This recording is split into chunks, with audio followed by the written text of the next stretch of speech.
आज मैं बात करूंगा डेल्टा क्रॉप लिमिटेड के बारे में। तो देखिए जो डेल्टा क्रॉप लिमिटेड का है जो बिजनेस है वे क्या है।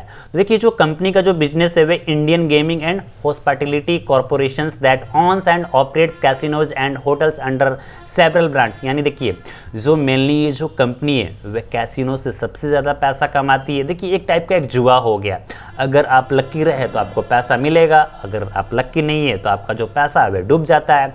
तो इसका जो प्रॉफिट है वह किसको होता है, कैसीनो को होता है।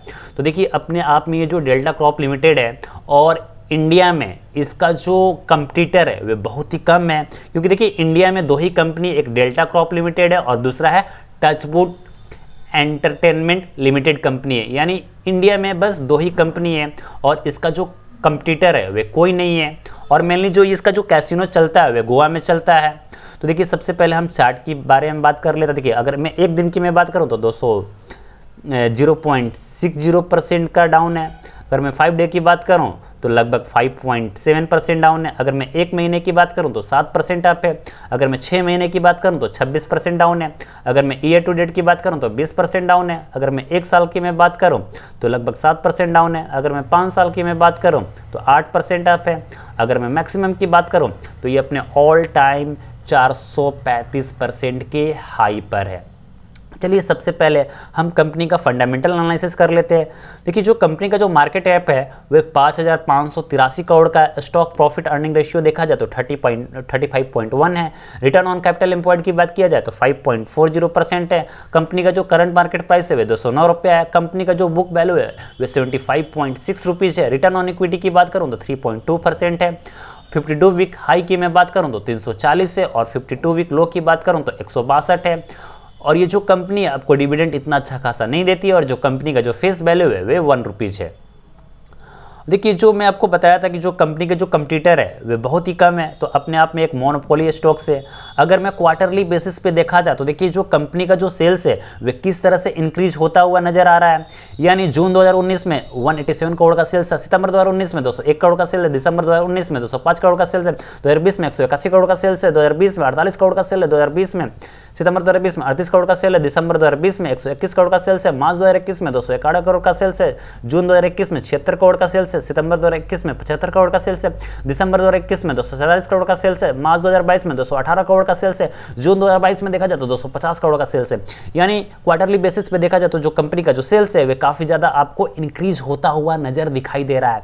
और कंपनी का अगर मैं नेट प्रॉफिट की मैं बात करूँ तो जून 2019 में 42 करोड़ का नेट प्रॉफिट है, सितंबर 2019 में 59 करोड़ का प्रॉफिट है, दिसंबर 2019 में 55 करोड़ का प्रॉफिट है, मार्च 2020 में 29 करोड़ का प्रॉफिट है, जून 2020 में 29 करोड़ का लॉसेज है, सितंबर 2020 में 56 करोड़ का लॉसेज है, दिसंबर 2020 में 1 करोड़ का प्रॉफिट है, मार्च 2021 में 58 करोड़ का नेट प्रॉफिट है, जून 2021 में 29 करोड़ का लॉसेज है, सितंबर 2021 में 22 करोड़ का लॉसेज है, दिसंबर 2021 में 71 करोड़ का नेट प्रॉफिट है, मार्च 2022 में 48 करोड़ का नेट प्रॉफिट है और जून 2022 में 57 करोड़ का नेट प्रॉफिट है।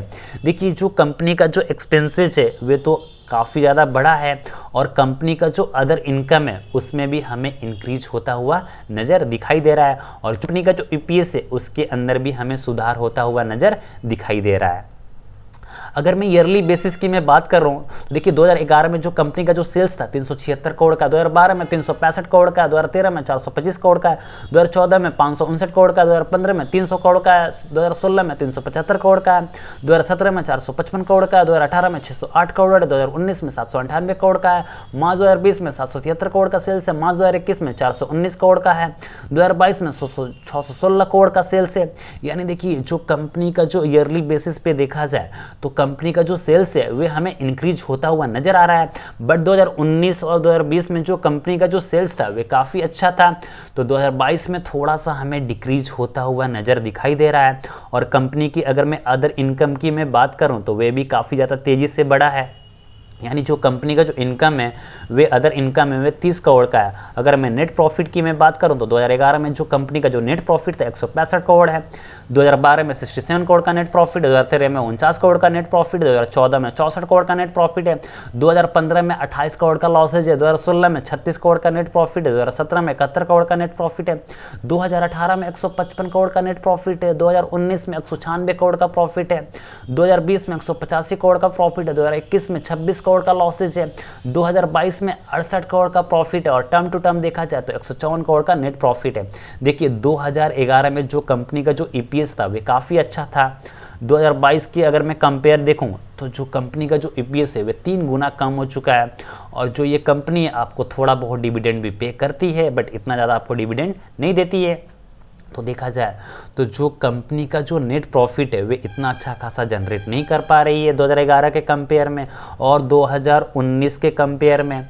तो हो सकता है कि आने वाले दिन में जो कंपनी का देखिए जो कैसीनो है, तो बहुत सारे लोग लकी नहीं होते हैं, तो हो सकता है कि आने वाले दिन में जो कंपनी है वे काफ़ी अच्छा करे, अपने बिजनेस को और अच्छा करे और आपको कंपनी आपको नेट प्रॉफिट कमाकर काफ़ी अच्छा खासा देखा जाए। देखिए जो कंपनी का अगर मैं सेल्स ग्रोथ की बात किया जाए तो टर्म टू टर्म 77% इंक्रीज हुआ है। कंपाउंडेड प्रॉफिट ग्रोथ की मैं बात करूं तो 1133% का है, और स्टॉक प्राइस की मैं सीजीआर की मैं बात करूं तो -6% है। अगर मैं रिटर्न ऑन इक्विटी की बात करूं तो पिछले साल 3% का है। और देखिए जो कंपनी के पास जो रिजर्व है वे आपको तेज़ी से इंक्रीज होता हुआ नज़र आ रहा है, और जो कंपनी के पास जो अभी रिजर्व है वे लगभग 2000 करोड़ के पास रिजर्व है। और कंपनी के पास मात्र कर्जा कितना है, 45 करोड़ का है, और जो कंपनी के पास जो अदर लायबिलिटीज है वे 210 करोड़ का है। यानी देखिए जो कंपनी के पास जो रिजर्व है वे बहुत अच्छा खासा है, 2000 करोड़ का है, और कंपनी के ऊपर जो कर्जा है जो अदर लायबिलिटीज है वे बहुत ही कम है। तो कंपनी अपना आराम से कर्ज को चुका सकती है, आप इसके लिए बिल्कुल निश्चिंत रहें। और जो कंपनी है अपने आप में बहुत ही एक अच्छी बात है, और कंपनी का जो कैश फ्लो देखा जाए तो वे काफ़ी अच्छा है, पॉजिटिव है। कंपनी का जो कैश फ्लो है क्या है, काफ़ी ज़्यादा पॉजिटिव है। अगर मैं शेयर होल्डिंग पैटर्न की बात किया जाए तो जो प्रमोटर्स का जो अभी करंट होल्डिंग है वे 33.31% का स्टेक है, और एफआईज की मैं बात करूं तो 7.69% का स्टेक है, और मैं डीआईज की मैं बात करूं तो 13.61% का स्टेक है। देखिए किस तरह से जो एफआईज है वे अपना स्टेक को इंक्रीज कर रहे हैं। देखिए पहले तो इन्होंने कंपनी के अंदर सेल्स करके निकल गए, और अब यहाँ पर क्या क्या जब शेयर प्राइस नीचे की तरफ गिर चुका है तो जो एफआईज है अब यहाँ से अपना स्टेक को इंक्रीज करना शुरू कर दिया है, और जो डीआईज है वे भी जमकर माल उठाया जा रहा है, और डीआईज का जो अभी का जो होल्डिंग है वे 13.61% का है, और जो रिटेल इन्वेस्टर के पास जो होल्डिंग है वे 45.38% का स्टेक है। तो देखिए जो कंपनी है आने वाले दिन में काफ़ी आपको अच्छा करके देख सकती है। और अगर मैं लॉन्ग टाइम इन्वेस्टमेंट की अगर मैं बात करूं तो जो कंपनी है वे 33% का इसमें अपसाइड दिखता हुआ नज़र आ रहा है। देखिए जो कंपनी का जो फंडामेंटल है वे काफ़ी ज़्यादा स्ट्रॉन्ग है, तो आने वाले दिन में आपको काफ़ी अच्छा खासा पैसा बना कर दे सकती है। बट मैं आपको लॉन्ग टाइम इन्वेस्टमेंट के लिए बिल्कुल सलाह नहीं दूंगा।